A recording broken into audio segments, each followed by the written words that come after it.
Hello, my name is Madison, I'm Bo. And I'm Kip. and this is our presentation of our evaluation for our greenhouse management class. Of the plants grown, we majorly focused on the poinsettias, and you can see the varieties there. And the rest of the plants we grew were perennials, such as hellebore, coreopsis, hosta, echinacea, corabels, monastera, guara, a few varieties of snapdragons, Gerber daisies, and dianthus. And out of all of those, I believe the monastera sold the most.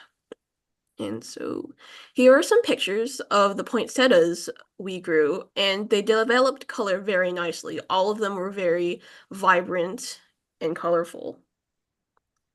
And so these are our dianthus, Gerber daisy, and snapdragons grew. Again, they all developed really good color. And this is the monastera that we grew. It sold, again, it was very popular and it sold very well. And so some of the characteristics of poinsettia, the height ranged from 10 to 15 inches, the width ranged from 15 to 20 inches, and the colors ranged from red to pink to white to some combinations of them. On the production side, we started off on August 14th with potting up the poinsettia cuttings. And then following them on August 28th, we pinched poinsettias and started fertilization as well as an insecticide. On September 9th, we potted up the perennials. October 7th is when we applied our bonsai drench, which is our growth regulator, at a rate of 15 parts per million per pot so that we can control height in poinsettias. And finally, on November 20th was our plant sale. Overall, the growth time for the poinsettias was about 14 weeks, and for the rest of the perennials, the growth time was about 10 weeks. On the grounds of fertilization and irrigation, plants were irrigated every day through a drip emitter system. We applied Jack's Nutrients 15520, and a stock solution was made of 1.514 grams of fertilizer per 4 gallons. This was integrated through the drip irrigation system at an injection ratio of 1 to 50 for the poinsettias and 1 to 200 for the other perennials. So what worked well? Our poinsettia's shape and size were effective. Through pinching early in the growth cycle, as well as a PGR application, we were able to achieve large and full poinsettias. Our color was very vibrant, as was mentioned earlier. With the help of a cooling season, we were able to achieve very bright colors. Our actual sale of the plants was very effective through reasonable pricing in tandem with a proactive marketing strategy allowed us to reach our goal of roughly $4,000. And finally, the health of our plants was very good. Some individual plants had health issues such as root rot and mites, but as a whole, the plants were particularly healthy. So what went So, wrong? A couple of poinsettias did have root rot, but that's understandable. The cooler season can allow us to overwater, and poinsettias can be particularly reactive to that.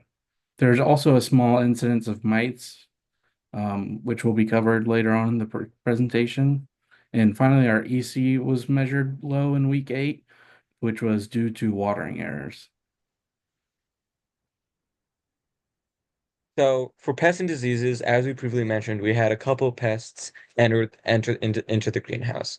We had spider mites on the pink borer, which were found on November 1st, and then later in the season we had some root rot on our poinsettias. However, because we grew so many plants and only had a couple individual instances of diseases and pests, overall we managed the pests and diseases very well. And part of that is thanks to greenhouses able to separate the plants on the inside from the outside contaminants, which allowed us to control the environment better than if we were growing them outside. And so we had some recommendations for next time. one of our recommendations was to not grow so many plants. We grew 13 varieties of poinsettias about and around 12 other different types of plants. And while that variety is good for selling, it it is not that useful when growing, and in reality, we don't really need to grow that many varieties if we just sell more plants that we usually grow. Especially with the other recommendations, growing a smaller variety of plants with more volume would work just as well as growing large amounts of different plants and would be easier to grow. For the plant sale location and schedule, we suggest we move that a little bit, possibly on campus.